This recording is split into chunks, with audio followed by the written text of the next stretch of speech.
certainly it's not a pleasant sight to have. People leaving a political party, and that too in a tough time. It's not something to be jubilant about. It's not something which is to be celebrated.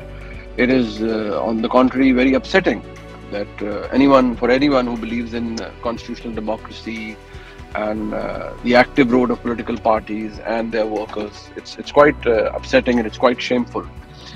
But somehow the ground realities are too crude to handle. The burden is too much to take, particularly of the incidents of 9th of May and the way Pakistan Tehreek-e-Insaf and particularly Imran Khan, the way he miserably failed to distance himself with whatever happened on 9th of May. And it has somehow wrecked the existence of Pakistan Tehreek-e-Insaf as a political party.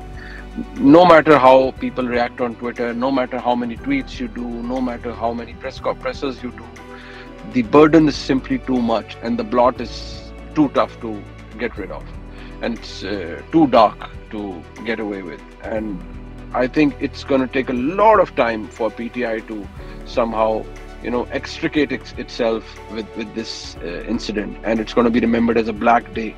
And it's not something which is unheard of, not in the similar way, but yeah, somehow in 2002, when PMLN was reduced to merely 14 seats in the National Assembly, I believe 10 to 14 seats they maximum barely had, they were reduced to that number, and another faction was created, Pakistan Muslim League Q. And although the situation was different, there was a martial law in the country, and the way people were attracted by another political party, the way it was created. But this time it's different. We have a dispensation, a democratic dispensation, but somehow the stakes are too high.